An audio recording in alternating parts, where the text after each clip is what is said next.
Good morning to all my YouTube family. मेरा नाम है प्रीति चक्रवर्ती और हमारे इलेक्ट्रिकल डोज के यूट्यूब प्लेटफॉर्म में मैं आपका बहुत बहुत स्वागत करती हूँ।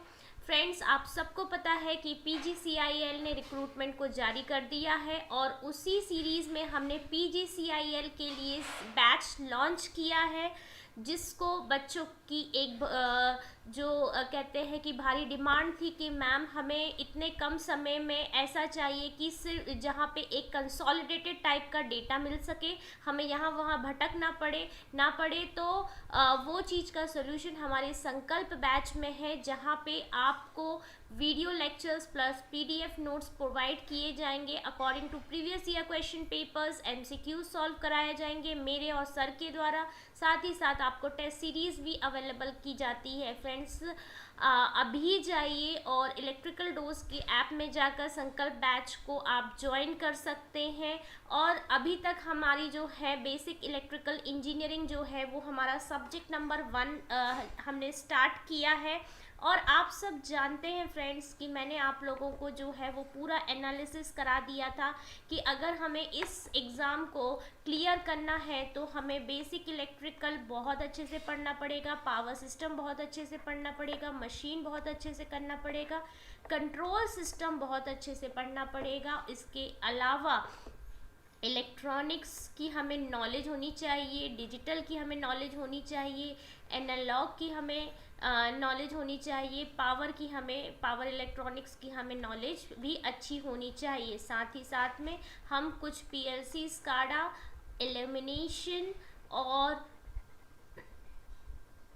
Illumination and error and measurement के चैप्टर्स भी देखेंगे।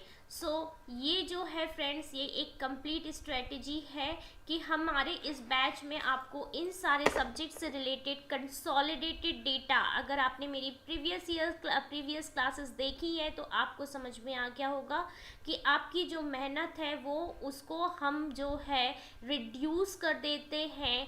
90% की मेहनत हम आपको करके दे देते हैं। बस आपकी मेहनत होती है 10% की कि आपको हमारी वीडियोस को अटेंड करना है और साथ ही आपको क्या करना है, लेक्चर्स को सुनना है, लेक्चर्स को बार बार रिवाइज करके उसके MCQs लगाने हैं। चलिए स्टार्ट करते हैं। अभी तक जिन बच्चों ने हमारा जो है ऐप नहीं लिया है वो अभी जाके ऐप डाउनलोड कीजिए। और जिनने अभी तक कोई भी मेरा वीडियो नहीं देखा है उनको मैं बता दूं कि मैं जो है इस तरीके से पढ़ाती हूँ। ये 2024 में क्वेश्चंस आए थे, जिस तरीके से क्वेश्चन दिए हुए हैं बेसिक इलेक्ट्रिकल के, इन क्वेश्चंस को हमने पूरी तरीके से एनालाइज किया था। For example, what is the line voltage equal to in a delta connection, यानी कि हमें डेल्टा कनेक्शंस पढ़ने हैं, लाइन वोल्टेज, फेज वोल्टेज, ये सब AC में आएगा फ्रेंड्स। उसके बाद मैक्सिमम पावर ट्रांसफर थ्योरम का क्वेश्चन है। उसके बाद फॉर्मूलाज हैं। तो हमने जो है इस चीज़ से क्वेश्चन से ये एनालिसिस कर लिया था। सारे क्वेश्चंस आप देख लीजिए। What should be internal resistance of an ideal voltage constant voltage source is, how is the relation between self and mutual inductance expressed, what is the current formula to measure reactive power, what is the Norton equivalence of the circuit. Next, in the matrix form of mass analysis, what is the order of the resistance matrix, same as what is the RMS value of a symmetrical sinusoidal current. For source transformation, a Thevenin's equivalent circuit is transformed into which, if three resistors in delta network are all equal in value, then what will be the value of each.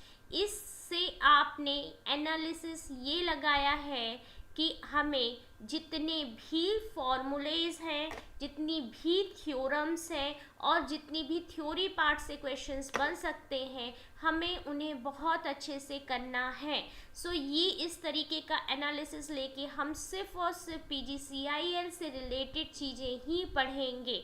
हमारे पास content पूरी दुनिया में एक subject की 10 book रहेंगी। क्या हम 10 book पढ़ पाएंगे? नहीं। हमें smart plus hard work plus smart work दोनों करना है। चलिए स्टार्ट करते हैं।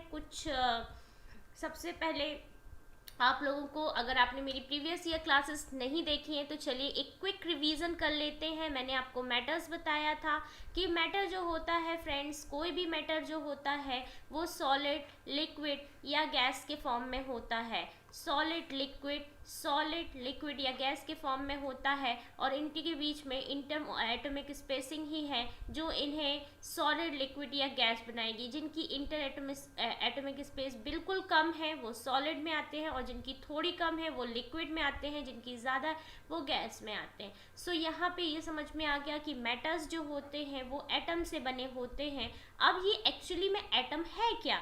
अगर हमें एटम का, क्योंकि हमारे पास एटम का भी एक क्वेश्चन था जब हमने प्रीवियस ईयर क्वेश्चन को डिस्कस किया था। So what is the atom? Atom क्या होता? अगर इस दुनिया में सबसे छोटा एलिमेंट, स्मॉलेस्ट एलिमेंट कोई है तो वो है एटम। अच्छा, अगर वो सबसे छोटा एलिमेंट होगा तो वो कैसा दिखता होगा? तो चलिए मैं आपको उसका स्ट्रक्चर बताती हूँ। ये इस तरीके से हमने उसका स्ट्रक्चर दिखाया था कि उसमें न्यूक्लियस होता है, प्रोटॉन होते हैं, न्यूट्रॉन होते हैं। प्रोटॉन, अब इनकी कुछ बात कर ले, और इलेक्ट्रॉन्स होते हैं। न्यूट्रॉन और प्रोटॉन जो होते हैं वो न्यूक्लियस में होते हैं, इनसाइड द न्यूक्लियस होते हैं। और इसी तरीके से जो हमारा इलेक्ट्रॉन होता है वो हमेशा क्या होता है? आउटर ऑर्बिट में होता है। तो अब इस एक डायग्राम से अगर आप देखना चाहें तो कितने क्वेश्चंस बनते हैं? इस एक डायग्राम से क्वेश्चन बन रहा है, मैम प्रोटॉन जो है वो पॉजिटिव चार्ज पार्टिकल है, उसकी वैल्यू +1.6 इंटू 10⁻⁻19 होती है और इसकी जो वैल्यू होती है mp, जो हम इसका मास होता है वो होता है हमारा 1.673 इंटू 10⁻⁻27। अगर हम इलेक्ट्रॉन्स की बात करें तो ये नेगेटिव चार्ज पार्टिकल होता है। अगर +1.6 है इंटू 10⁻⁻19 प्रोटॉन होता है तो -1.6 इंटू 10⁻⁻19 इलेक्ट्रॉन होगा। ओके, उसके बाद इसका मास पूछा जाता है। अब जो क्वेश्चंस बन सकते हैं वो देखिए, इस पूरे एक टेबल से मैं आपको 4 से 5 क्वेश्चंस ढूंढ सकती हूँ। देख, सबसे पहले क्वेश्चन पूछा जाएगा कि मास ऑफ प्रोटॉन जो होता है वो मास ऑफ इलेक्ट्रॉन के कितने बराबर होता है। तो यहाँ से आप बेधड़क बताइएगा कि मास ऑफ प्रोटॉन जो होता है वो मास ऑफ इलेक्ट्रॉन के 1840 टाइम्स जो है वो इक्वल होता है। एक्चुअली में ये होता है 1837, बट हम इसे अप्रॉक्सीमेटली 1840 लेते हैं। ओके, ये एक्चुअली में 1837 होता है बट इसे अप्रॉक्सीमेटली 1840 दिया। तो चलिए अगर मैं आपको एक क्वेश्चन दिखाऊं और क्वेश्चन अगर बोलेगा कि मास ऑफ, इनमें से कौन सा जो मास ऑफ इलेक्ट्रॉन है वो होता है, तो क्या Me is equals to 1840 MP होता है, या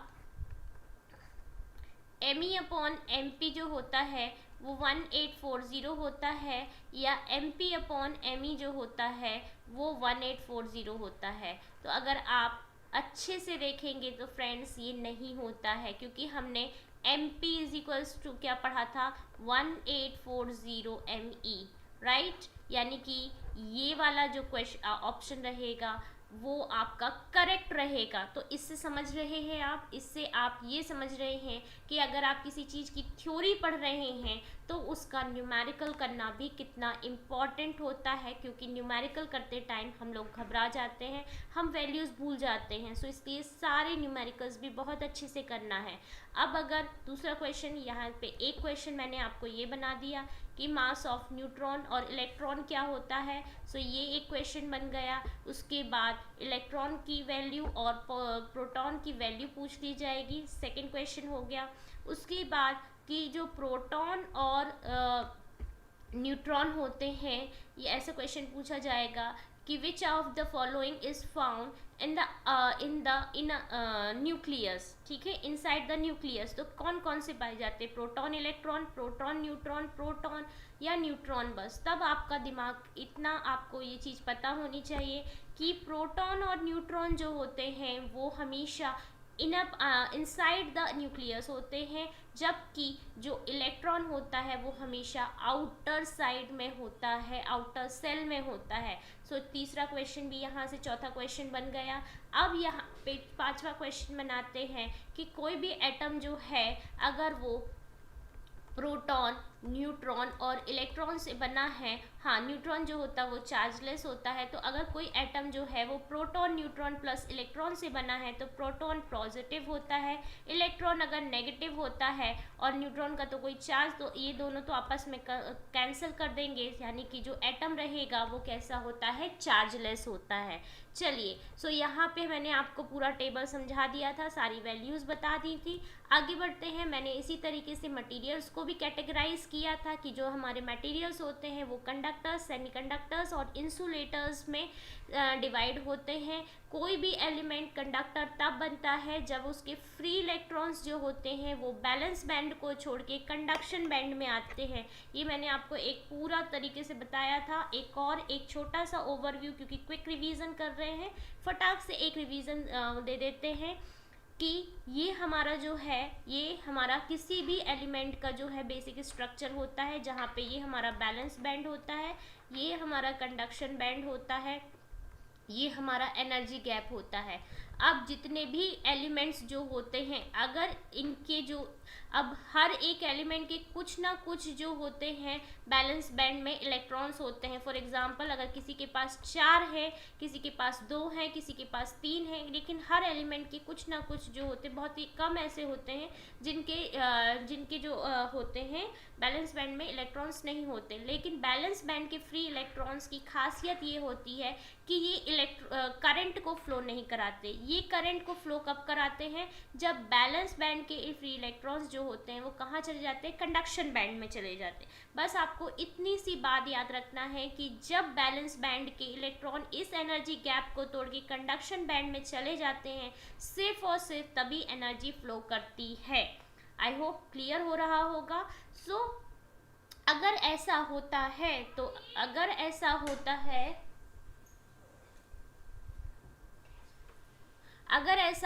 है तो इसका मतलब कि करंट वो जो एलिमेंट है वो कंडक्टर है। अगर ऐसा नहीं होता है तो वो इंसुलेटर है। अब ये सेमीकंडक्टर बीच में कहाँ से आ गया, तो कुछ ऐसे इलेक्ट्रॉन्स होते हैं, कुछ नहीं, सिर्फ 2 प्योर इलेक्ट्रॉन सेमीकंडक्टर्स होते हैं। एक होता है सिलिकॉन और दूसरा होता है जर्मेनियम। सिर्फ यही 2 ऐसे एलिमेंट्स होते हैं जिनके जो फ्री इलेक्ट्रॉन 4 होते हैं। बैलेंस बैंड के इलेक्ट्रॉन 4 और 4 होता है। और इसमें क्या होता है, 4 मतलब इसका भी 4 होता है और इसका भी 4 होता है। तो इसमें क्या होता है कि ये जो बैलेंस बैंड के इलेक्ट्रॉन्स होते हैं वो कहाँ चले जाते हैं, कंडक्शन बैंड में चले जाते हैं। और जब तक वो कंडक्शन बैंड में नहीं जाते, एनर्जी गैप को तोड़ के कंडक्शन बैंड में, तब तक वो एज अ इंसुलेटर बिहेव करते हैं। और जैसे ही वो चले जाते हैं तब वो कंडक्टर जैसे बिहेव कर। सो इनकी रेजिस्टिविटी लाई करती है बिटवीन इंसुलेटर्स एंड कंडक्टर्स। और कौन से हमारे 2 सेमीकंडक्टर्स हैं, सिलिकॉन एंड जर्मेनियम।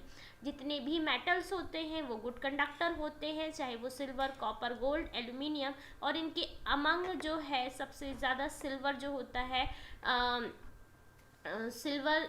कॉपर जो होता है वो वाइडली यूज कंडक्टिव मटेरियल होता है, क्योंकि वो सिल्वर से लेस एक्सपेंसिव होता है। सो यहाँ तक आई होप क्लियर हो गया होगा। सेमीकंडक्टर्स मैंने आपको बता दिए, 4 बैलेंस इलेक्ट्रॉन्स होते हैं। उसके बाद इंसुलेटर्स जो होते हैं वो हमारे जितने भी नॉन मेटेलिक मटेरियल्स होते हैं वो हमारे इंसुलेटर्स होते हैं, जिसमें बैलेंस इलेक्ट्रॉन्स जो होते हैं वो इतनी इस तरीके से बाउंड होते हैं कि वो एनर्जी गैप को तोड़ नहीं पाते हैं। और आपको पता है कि अगर इलेक्ट्रॉन जो है, फ्री इलेक्ट्रॉन जो बैलेंस बैंड में है, वो अगर वहाँ रहेंगे तो वहाँ से कंडक्शन नहीं करा पाएंगे। सो आई होप आप लोगों को ये भी क्लियर हो गया होगा। फिर हमने कुछ बेसिक डेफिनेशंस पढ़ी थी कि चार्ज क्या होता है। सो आपके पास जितनी भी ऐसी अननोन फिनोमेना हैं, अननोन चीज़ें हैं, जहाँ से आप जो है अट्रैक्शन या रिपल्शन को आप कर सकते हैं, एक्सपीरियंस कर सकते हैं, उसे हम चार्ज कहते हैं। और जब किसी भी एक इलेक्ट्रॉनिक सर्किट में जो इलेक्ट्रॉन्स या प्रोटॉन्स का फ्लो होता है, यानी चार्जेस ऑफ फ्लो होता है, उसे हम इलेक्ट्रिक करंट कहते हैं। करंट जो था वो हमने कहा था I = dq q/t, बट ये formula is not correct formula. इस जो करेक्ट फॉर्मूला है वो है dq/dt, क्योंकि हम ये बोलते हैं rate of flow of charge. और ये rate of flow of charge जो है वो हमेशा इसकी यूनिट जो होती है वो एम्पेयर्स में होती है।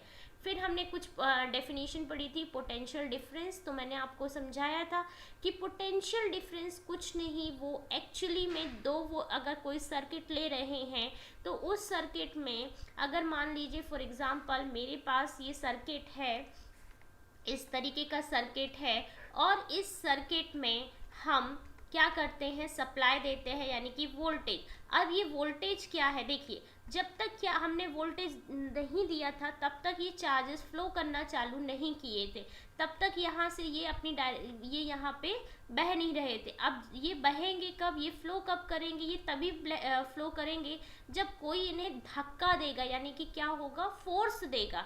सो वोल्टेज क्या होता है, वोल्टेज ड्राइविंग फोर्स होता है, जिसे हम ईएमएफ या इलेक्ट्रोमोटिव फोर्स भी कहते हैं, जो किसी भी सर्किट में फोर्स देता है कि ये इलेक्ट्रॉन्स जो है वो किस स्पीड से जो है वो नेगेटिव वाले पॉजिटिव की साइड में जाएंगे।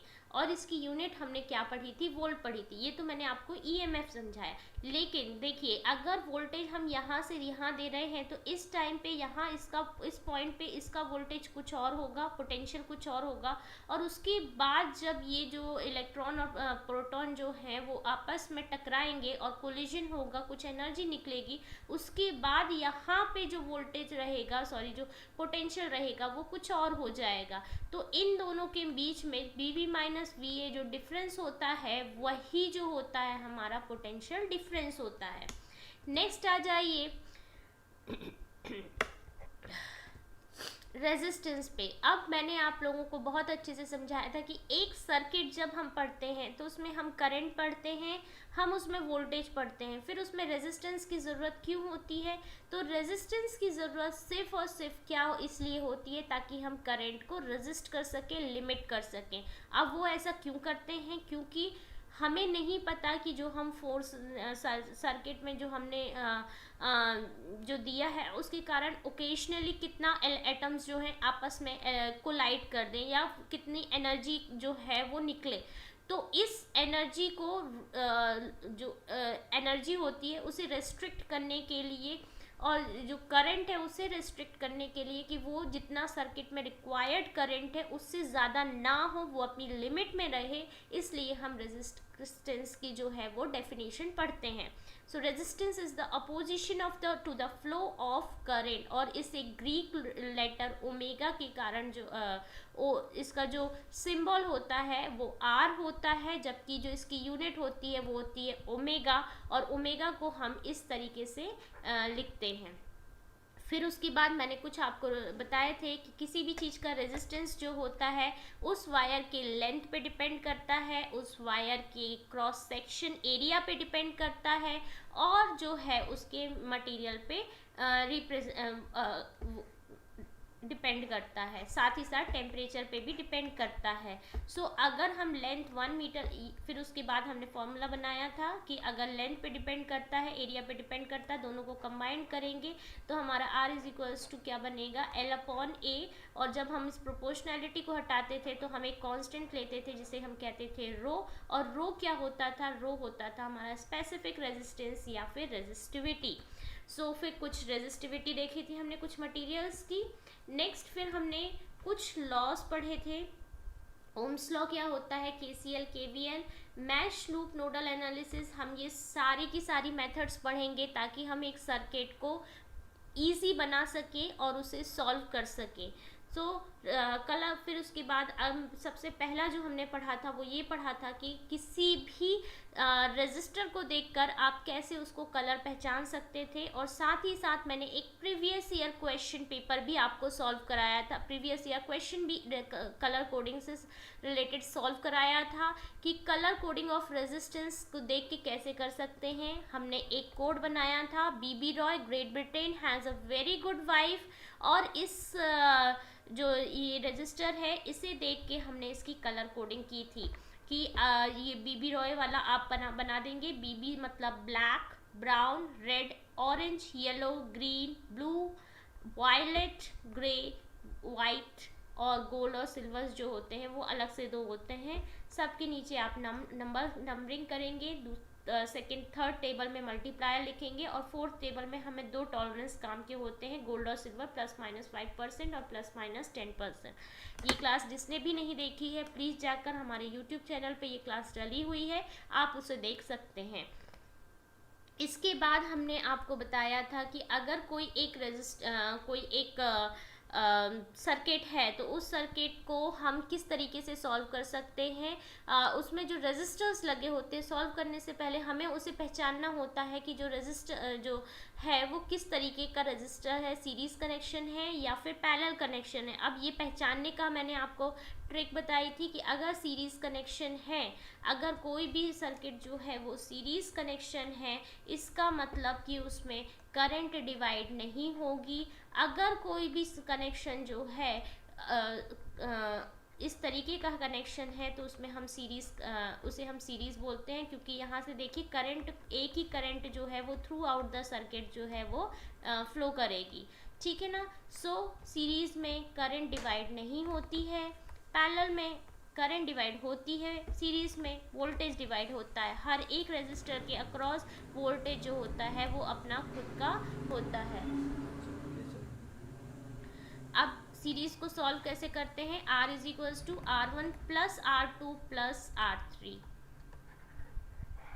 और इसका एक एग्जाम्पल भी हमने लिया था कि अगर मान लीजिए 3 रजिस्टर्स लगे हुए हैं, इस तरीके से 3 रजिस्टर्स लगे हुए हैं और इन 3 रजिस्टर्स को हमें सॉल्व करना है, तो 5 + 10 + 5 यानी कि ये हो जाए R जो एक में कन्वर्ट होगा वो हो जाएगा 5 + 10 + 5 यानी कि जो R लगेगा वो अब लगेगा 20 का, मतलब सर्किट हमारा इस तरीके से सॉल्व हो जाता है। और इस तरीके के सर्किट को हम किस तरीके से सॉल्व कर सकते हैं, with the help of Ohm's law.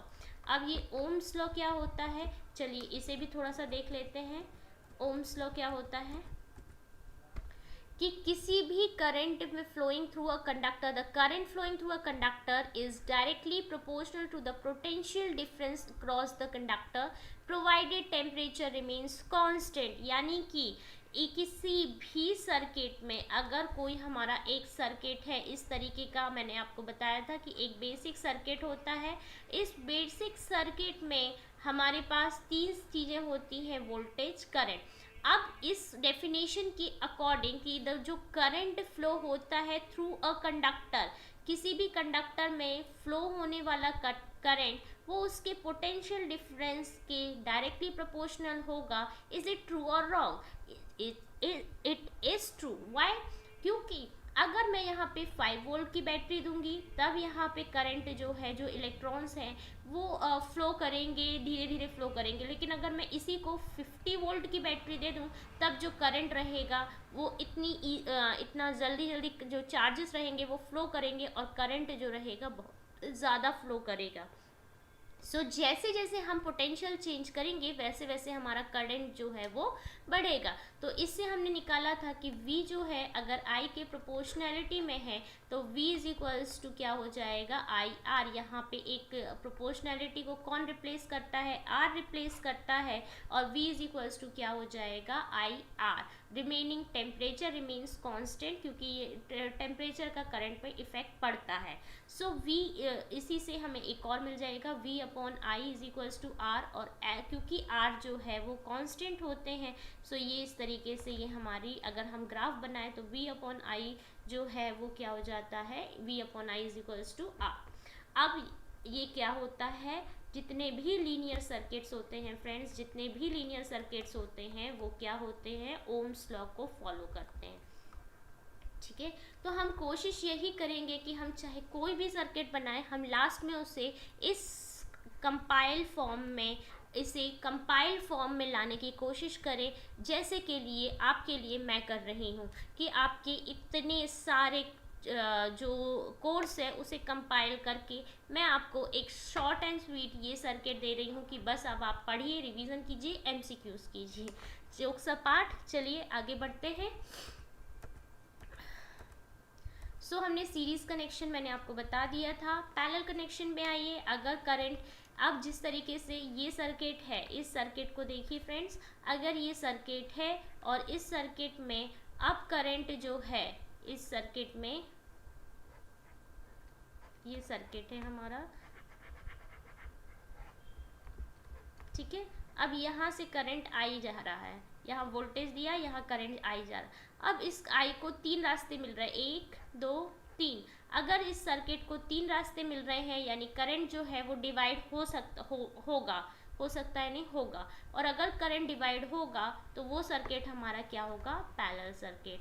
तो ये चीज़ आप ध्यान में रखिएगा, करंट डिवाइड होगा तो पैरेलल और करंट डिवाइड नहीं होगा तो सीरीज। बस यही आपको हर चीज़ में काम आएगा।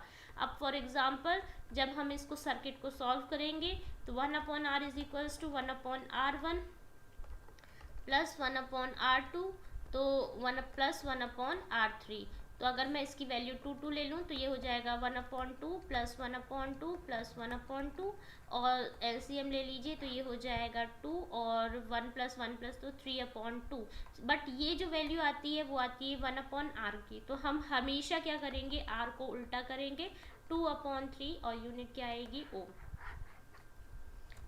चलिए नेक्स्ट, मिक्स कनेक्शंस भी होते हैं। मिक्स कनेक्शन ऐसे कनेक्शन जिसमें सीरीज और पैरेलल का जो होता है वो कॉम्बिनेशन होता है, यानी कि इस तरीके से हमारा सीरीज पैरेलल और उसका कॉम्बिनेशन होता है कि अगर ये सर्किट देखिए ये सॉल्व हो जाए तो ये जो भी रहेगा ये कैसे लग जाएगा, सीरीज़ में लग जाएगा। सो हमें ऐसे कुछ कॉम्प्लेक्स सर्किट्स भी मिलेंगे जिन्हें हमें सॉल्व करके सीरीज़ कर पैरेलल पहचान कर हमें जो है वो कनेक्शंस को सॉल्व करना होगा। सो यहाँ तक मैंने आप लोगों को लास्ट क्लास तक पढ़ा दिया था। मैंने एक क्विक रिवीजन लिया है क्योंकि लास्ट क्लास का पढ़ाने, अगर जिन बच्चों ने लास्ट क्लासेस अटेंड नहीं की हैं उन्हें अब जो है आइडिया मिल जाएगा कि हम किस तरीके से पढ़ रहे हैं और नेक्स्ट क्लास के लिए अभी जो मैं आगे पढ़ाने वाली हूँ उसके लिए वो तैयार रहेंगे। फ्रेंड्स अब नेक्स्ट है हमारा व्हीटस्टोन ब्रिज।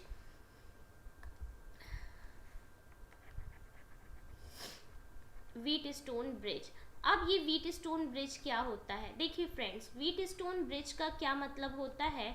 व्हीटस्टोन ब्रिज का मतलब होता है कि अगर हमारे पास ऐसा कोई सर्किट है, जैसे ये सर्किट है, अब हम चाहे तो इसे सीरीज पैरेलल में जो है वो कन्वर्ट कर सकते हैं। बट हम क्या करेंगे, हम इस सर्किट को सॉल्व करने से पहले ये देखेंगे क्या ये एक ब्रिज की कंडीशन को फॉलो कर रहा है।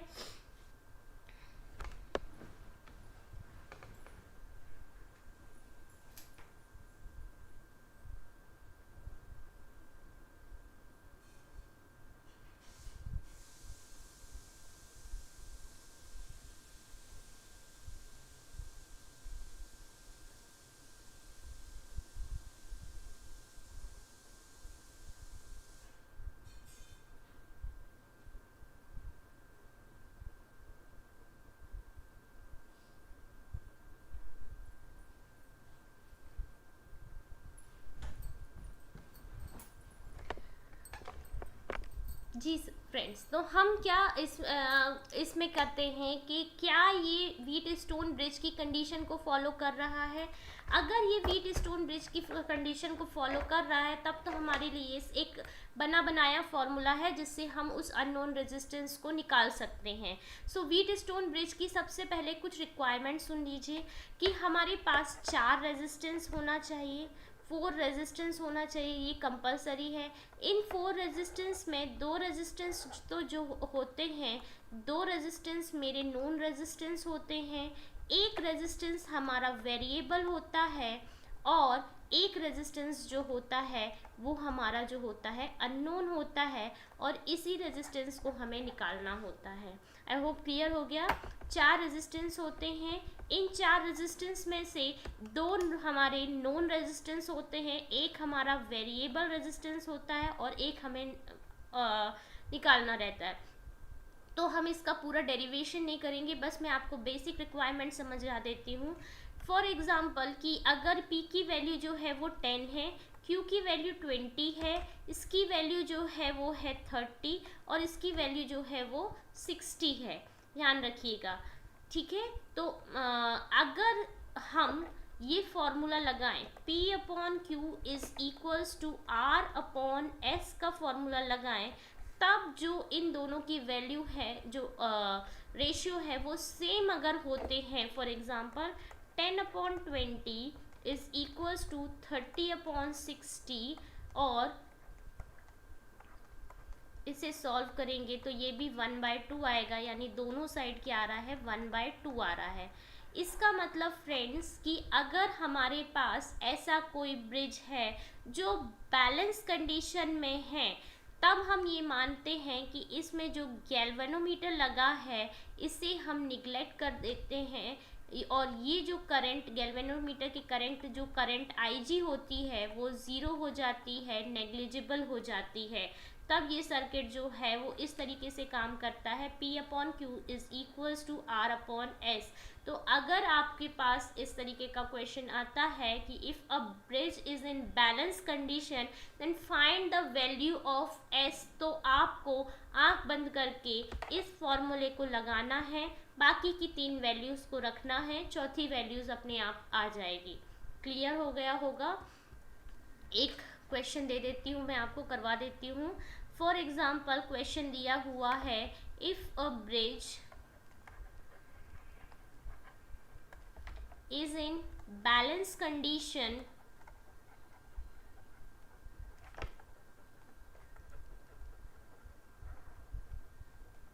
then find the value of S।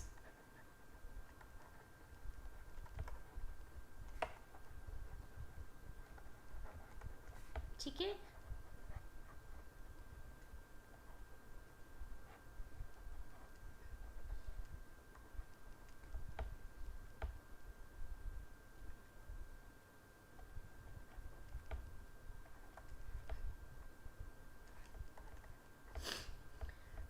ये देखिए इस तरीके से क्वेश्चन दिया हुआ है। अगर ब्रिज बैलेंस कंडीशन में है तब हम फॉर्मूला कौन सा लगाएंगे, P/Q is equals to R/S। ये हमेशा P होगा, ये हमेशा Q होगा, ये हमेशा R होगा, ये हमेशा S होगा। इस चीज़ को आप चेंज मत कीजिएगा, ठीक है। और अगर वो अपने आप से दे रहे हैं तब आपको ये देखना है कि इन दोनों को ऊपर ही लेना है और इन दोनों को नीचे ही लेना है, बस आपको इतना ध्यान रखना है। P की वैल्यू 10 है, Q की वैल्यू 50 है, R की वैल्यू 30 है, S की वैल्यू हमें फाइंड आउट करना है। तो मैं ऐसे ही बता सकते हैं कि अगर ये 1/5 का रेशियो आ रहा है तो 1/150 आना चाहिए, लेकिन फिर भी सॉल्व कर लेते हैं। S is equals to 30 into 50/10, तो ये हो जाएगा 1500/10, तो ये इस S is equals to 150 ohm. I hope आपको ये वाला मेथड भी समझ में आ गया होगा कि ब्रिज की बैलेंस कंडीशन में हम किस तरीके से अननोन रेजिस्टेंस निकालेंगे। इसके एडवांटेजेस देख लीजिएगा, ये जो है 0.1 माइक्रो एम्पेयर से 1.0 एम्पेयर तक की करंट को मेजर कर सकता है। पावर कंजप्शन इसमें लेस होता है, कंस्ट्रक्शन सिंपल होता है, लेकिन सेंसिटिविटी हाई होती है। सेंसिटिविटी क्यों हाई होती है, क्योंकि गैल्वेनोमीटर का करंट अगर यहाँ वहाँ हो गया तो दिक्कत हो जाएगी, जो हमारा ब्रिज है वो बैलेंस नहीं हो पाएगा। डिसएडवांटेजेस वही जो मैंने आपको बताया, for knowing balance whether the bridge is balance or not, the sensitive galvanometer is use. और गुड सेंसिटिविटी के लिए हाई करंट रिक्वायर्ड होता है, मैनुअल एडजस्टमेंट भी कभी कभी बनानी पड़ती हैं। यहाँ पे आपका जो है ओम्स लॉ, यहाँ पे आपका कलर कोडिंग, यहाँ पे आपका व्हीटस्टोन ब्रिज कंप्लीट होता है। अब हमारे पास रेजिस्टेंस क्योंकि हमने पढ़ लिया है तो आपको एक चीज़ और पढ़नी पड़ेगी, कंडक्टेंस। अब ये कंडक्टेंस क्या होता है, देखिए रेजिस्टेंस जो होता है करंट को लिमिट कराता है, वहीं कंडक्टेंस जो होता है वो करंट को ईजीनेस प्रोवाइड करता है ताकि जो फ्लो ऑफ करंट हो सके मटेरियल में। कहीं कहीं ऐसी ज़रूरत होती है जहाँ पे हमें करंट के आसानी से, मतलब हमें करंट को रोकना नहीं है, हमें करंट को अच्छे से फ्लो कराना है, तो उस जगह पे हम कंडक्टेंस का यूज़ कराते हैं। तो रेसिप्रोकल ऑफ रेजिस्टेंस जो होता है वो कंडक्टेंस होता है। इसकी जो कंडक्टेंस की जो होती है वो होती है सीमेंस, और अब जो है इसे मूव कर दिया गया है, ये ध्यान में रखिएगा। अब जैसे कि क्योंकि हमने क्या बोला कि जो कंडक्टेंस होता है वो 1/R होता है, और 1/r यानी r की यूनिट हमने ओम पढ़ी थी, तो इसकी यूनिट जो होती है वो इस तरीके से होती है। सेम हम लिखते इसे OHM है, और इसे हम कैसे लिख सकते हैं, इस जस्ट पूरा उल्टा होता है MHO, मो। ठीक है, तो ये क्या होता है, हमारा कंडक्टेंस होता है जो ईजीनेस प्रोवाइड कराता है। अब क्योंकि हमने यहाँ पे ये पढ़ा था कि 1/r इज इक्वल्स टू क्या होता है, ये हमने पढ़ा था ρl अपॉन a होता है, तो ये उसको उल्टा कीजिए, a अपॉन ρl हो जाएगा। अब 1/ρ is equals to a upon l हो जाएगा, और 1/ρ जो होता है वो होता है सिग्मा a इंटू l, और ये सिग्मा कुछ और नहीं, ये होता है हमारा स्पेसिफिक कंडक्टेंस या फिर कंडक्टिविटी। ठीक है, और इसकी भी यूनिट जो होती है वो होती है हमारी, जैसे इसकी हमने ली थी ओम मीटर, तो इसकी हो जाएगी सीमेंस पर मीटर, क्योंकि देखिए यहाँ पे रखिए इसकी वैल्यू, तो ये हो जाएगा मो, ये हो जाएगा मीटर स्क्वायर, ये हो जाएगा एल मीटर, मीटर से मीटर कैंसिल, तो ये हो जाएगा mho metre. Okay,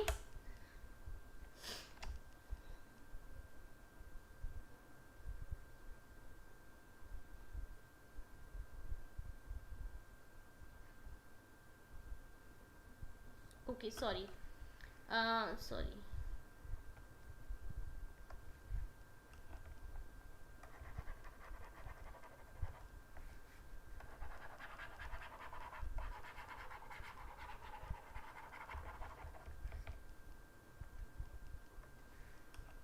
okay. So अगर हमें यहाँ से कंडक्टिविटी, स्पेसिफिक कंडक्टिविटी की यूनिट चाहिए, तो ये हो जाएगा G into l upon a, और ये हो जाएगा G की यूनिट हमने पढ़ी थी मो, ये हो जाएगा मीटर अपॉन मीटर स्क्वायर, सो मीटर से मीटर कैंसिल, सो ये हो जाएगा मो मीटर, या फिर हम इसे क्या बोल सकते हैं, सीमेंस पर मीटर। सो आई होप यहाँ तक आपको कंडक्टेंस एंड कंडक्टिविटी भी बहुत अच्छे से क्लियर हो गया होगा। ओम्स लॉ मैंने आपको समझा दिया है। ओम्स लॉ का एक आध क्वेश्चन देख लेते हैं। क्वेश्चन अगर आपको जैसे कि कोई सर्किट दे दिया है, तो आपको V पूछ सकता है, I पूछ सकता है, R पूछ सकता है। सो इस तरीके का क्वेश्चन आपको आएगा। चलिए, अब एक और क्वेश्चन जो बनता है कि टेम्परेचर और रेजिस्टेंस में क्या अंतर होता है, क्योंकि हमने एक बहुत इफिशिएंट चीज़ पढ़ी थी कि जो मतलब ओम्स लॉ होता है, उसमें एक बहुत स्पेसिफिक लाइन पढ़ी थी। अगर मैं आपको ओम्स लॉ दिखाऊं, और तो आपको ये देखिए, ये एक हाईलाइटेड पढ़ी थी, temperature remains constant. Temperature remains constant मतलब टेम्परेचर का इफेक्ट पड़ता है। सो चलिए देखते हैं टेम्परेचर का इफेक्ट क्या पड़ता है। The temperature coefficient of resistance is generally defined as the change in electrical resistance of a substance with respect to per degree change in temperature. इसका मतलब कि किसी भी इलेक्ट्रिकल रेजिस्टेंस में पर डिग्री चेंज जो होता है टेम्परेचर का, उसे हम क्या कहते हैं, टेम्परेचर कोफिशिएंट ऑफ रेजिस्टेंस। क्या कहते हैं हम, टेम्परेचर कोफिशिएंट ऑफ, और ये एज इट इज पूछी जाएगी एज द, आपको the change in electrical resistance of a substance with respect to per degree change in temperature is called. तो अब आपको चार ऑप्शन दिए जाएंगे, तो आपको ये पता करना पड़ेगा कि ये किसकी डेफिनेशन है, the temperature coefficient of resistance, और इसे हम डिफाइन किससे करते हैं, अल्फ़ा। अब अल्फ़ा जो होता है वो एक्चुअली में डिपेंड किस तरीके से डिपेंड करता है, तो देखिए फॉर एग्जाम्पल मैं मान लेती हूँ कि एक मेरे पास कंडक्टर है, ठीक है। अगर मेरे पास एक कंडक्टर है और जो 0 डिग्री सेल्सियस में जिसका रेजिस्टेंस R0 है, T0 सेल्सियस पर उसका टेम्परेचर जो है RT है। जो रिलेशन होता है R0 और RT पे, वो होता है RT is equals to R0 1 plus alpha T minus T0, और ये जो T माइनस T0 है वो यही है और कुछ नहीं, चेंज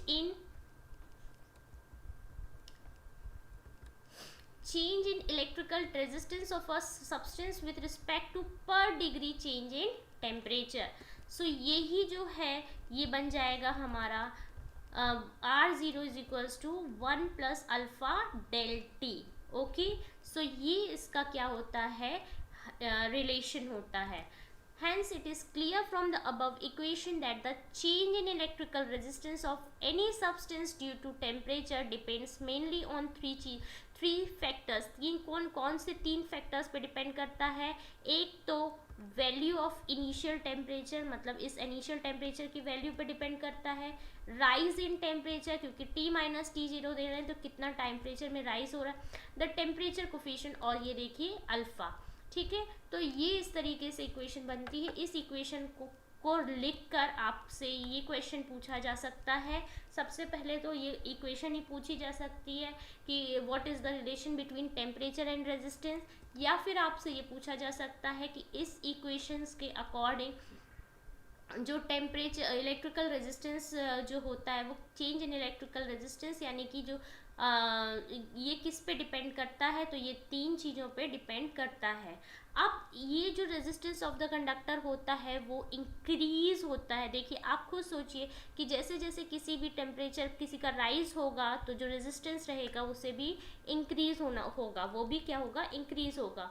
अब हम यहाँ पे आते हैं type of temperature coefficient of resistance पे, कि there are two main types of temperature coefficient. दो टाइप के होते हैं, एक होते हैं पॉजिटिव और दूसरा होता है नेगेटिव। फ्रेंड्स थोड़ा सा अच्छे से समझिएगा, इंपॉर्टेंट है, क्वेश्चंस बनते हैं इससे। पॉजिटिव टेम्परेचर कोफिशिएंट रेजिस्टेंस का क्या होता है? The resistivity and the resistance of the material increases due to decrease in temperature। अगर हमारा टेम्परेचर डिक्रीज हो रहा है उससे हमारी रेजिस्टेंस और रेजिस्टिविटी जो है वो इंक्रीज हो रही है, तो उस टाइम पे वो पॉजिटिव टेम्परेचर कोफिशिएंट होता है।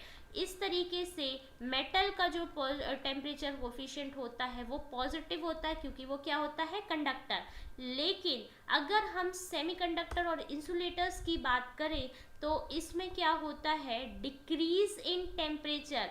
Decrease in temperature is compensated by the increase in N such that the resistance and resistivity decreases। यहाँ पे क्या हो रहा था, रेजिस्टिविटी और रेजिस्टेंस इंक्रीज हो रहा था, यहाँ पे रेजिस्टिविटी और रेजिस्टेंस क्या हो रहा है, डिक्रीज हो रहा है विथ इंक्रीज इन टेम्परेचर। तो यहाँ पे टेम्परेचर डिक्रीज होता है, रेजिस्टेंस रेजिस्टिविटी इंक्रीज होती है। यहाँ रेजिस्टेंस एंड रेजिस्टिविटी डिक्रीज होती है और टेम्परेचर जो होता है वो इंक्रीज होता है। सो आप समझ गए कि मेटल्स जो होते हैं वो कंडक्टर्स होते हैं, साथ में पॉजिटिव टेम्परेचर कोफिशिएंट होते हैं। वही नेगेटिव टेम्परेचर कोफिशिएंट जो होते हैं वो सेमीकंडक्टर्स और इंसुलेटर्स होते हैं, और ये क्या होते हैं, हमारे इंसुलेटर्स होते हैं और नॉन मेटल्स होते हैं। चलिए, सो यहाँ से कुछ डायग्राम देख लीजिए। आपको फिगर से पूछा जा सकता है कि ये जो है, देखिए अब यहाँ पे हमने क्या पढ़ाया था कि रेजिस्टेंस और रेजिस्टिविटी जो है वो इंक्रीज हो रही है, तो वो क्या कहलाएगा, हमारा पॉजिटिव टेम्परेचर। तो ये जो है ये मेटल्स के लिए बना हुआ है, या आप इन्हें कंडक्टर्स के लिए भी कह सकते हैं, और ये जो है ये हमारा सेमीकंडक्टर्स या इंसुलेटर्स के लिए बना हुआ है। सो आई होप यहाँ तक आप लोगों को बहुत अच्छे से सारी चीज़ें क्लियर हो गई होंगी। जितने भी बेसिक कॉन्सेप्ट्स में आपके जो थोड़ा सा आपको एक फिनिशिंग की ज़रूरत थी, ग्रीसिंग की ज़रूरत थी, वो आज यहाँ से हो रही होगी। चलिए,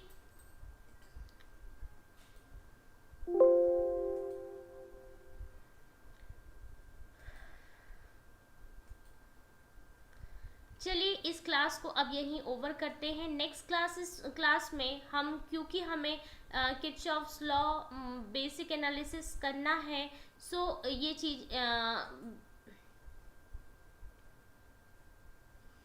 कुछ लॉस पढ़ने हैं, सो हमें सर्किट एलिमेंट्स को पहचानना ज़रूरी होगा। सो हम कल से जो है कुछ बेसिक डेफिनेशन पढ़ेंगे, सर्किट की बेसिक डेफिनेशंस पढ़ेंगे, ब्रांच, नोड, लूप क्या होता है, ये सारी डेफिनेशंस हम पढ़ेंगे। और फिर उसके बाद हम कुछ सर्किट्स पढ़ेंगे कि हमारे सर्किट्स कैसे होते हैं। देन हम नोडल और मैश एनालिसिस पे आएंगे, किरचॉफ्स लॉ, केवीएल, केसीएल पढ़ेंगे, साथ में केवीएल, केसीएल के कुछ न्यूमेरिकल्स भी करेंगे। सो फ्रेंड्स, अगर आपने अभी भी हमारे संकल्प बैच को ज्वाइन नहीं किया है तो प्लीज़ जाइए और हमारे संकल्प बैच को अभी ज्वाइन कीजिए। अगर आप एनालिसिस कर सकते हैं तो आप देख रहे हैं कि कितनी सटीक तरीके से आपको एक एक कॉन्सेप्ट क्लियर कराया जा रहा है, ताकि एमसीक्यू कहीं से भी बने, आपका कॉन्सेप्ट अगर पक्का है तो आप कहीं भी नहीं जा सकते हैं, आपका क्वेश्चन कहीं भी आपकी रेंज से बाहर नहीं हो सकता है। सो आई होप आप लोगों को जो बैच है वो अच्छा लग रहा होगा। Thank you so much, have a nice day.